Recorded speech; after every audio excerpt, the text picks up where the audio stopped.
Hi everyone. How are you doing on this terrible rainy day? It has been raining here for oh god, a week now, I think. Almost. It started on Tuesday, and it's not supposed to stop until sometime next week. So, me wishing for a couple days of rain for my garden seems to have gone a little overboard. Um, you know, uh, Still working on the re-edit. Not gonna bore you guys again with the sad saga of that particular fiasco. Um, Instead, what I thought I would do is answer one of my readers' questions. And the question I got this week was, how did decide to become an indie author? And the truth of the matter is, I didn't decide to become an indie author. I did because I didn't see another option.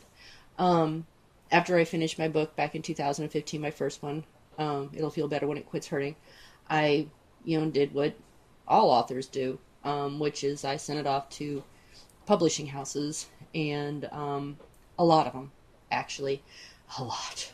And I looked up online and I found all the, houses that took unsolicited manuscripts, and I don't know, 15, 30 publishing houses later, and I got really nice rejection letters. I mean, they were really nice, but they're still rejection letters. And a lot of them were saying things like, uh, it's a wonderful book, but it's not the direction our company is going to go in, or we really liked your story, but we don't do memoirs, or, we only publish a limited amount of books every year, and this isn't the direction our company is going in at this point.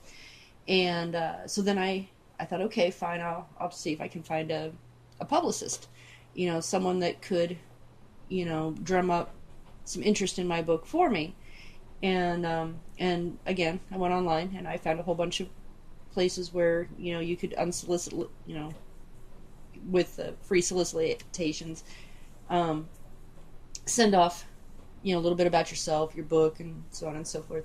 And again, I got some very lovely rejection letters, which most of them, what they boiled down to was, we don't do memoirs. Uh, because of how much time and effort they have to put into any particular author, um, a memoir writer isn't really going to give them good returns. If There's only so many stories you can write as a memoir writer. And I do have, I have two out right now. It'll Feel Better When It Quits Hurting, and Wine Comes in Six Packs. I'll be working on a third at some point called Good Friends Bring Shovels. And I have another one after that that's tentatively titled Things They Never Told Me. And I even have a fifth one after that that's it's kind of a globby thing at this point. No outline, no anything, unlike the others. But anyway, so I mean, there's five right there. But the fact is I'm not going to be prolific. I'm not going to be Stephen King prolific. I'm not going to be Feist prolific. There's going to be a finite number of books that I'll probably ever write. Maybe 10 at most, honestly.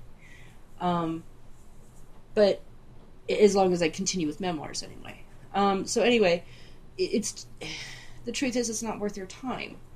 And so after a lot of soul searching, I decided that I wanted my book to get out there one way or another. And I made the decision to become an indie author for that reason. I think my stories have a compelling element to them. I talk about a lot of things that, you as a reader can relate to in your own life. It's not fantastical. It's very raw. It's very human.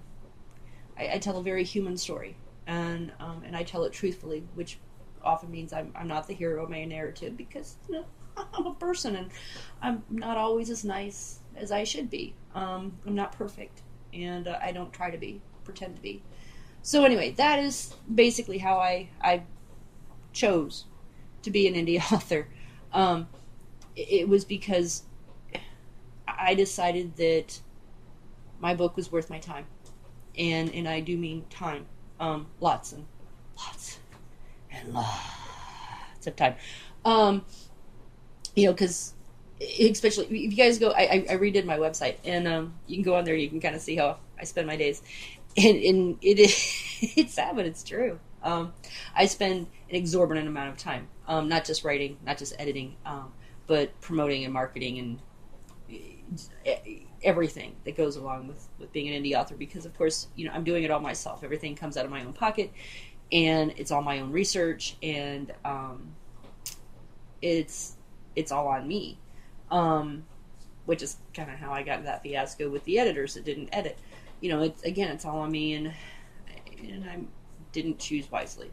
So anyway, that's my story. I don't know about other indie authors out there, but I would imagine that it's probably quite similar. The fact is most publishing houses anymore, they're becoming very, very narrow and selective on what it is they're going to publish and what they're going to promote, and a lot of it just really comes down to who can be more prolific, who can churn out a book every year, who can net them the most money. It's not about cultivating authors anymore. It's about, I hate to say, but it's about exploiting.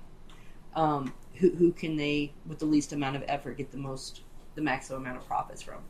So anyway, it's kind of a cutthroat business, unfortunately, and God knows, even as an indie author, I mean, I'm in competition with millions, literally millions of other indie authors who also thought their book was worthwhile. So, I'm often shouting into the great abyss, hey, look at me, please look at me, please look at me, in the nicest way possible, beg you guys for attention. So, yeah, anyway, so I hope that answered your question, and again, guys, if you guys have any other questions you'd like to know, or you'd like to ask, about me personally, or, about being an indie author, or about my books, drop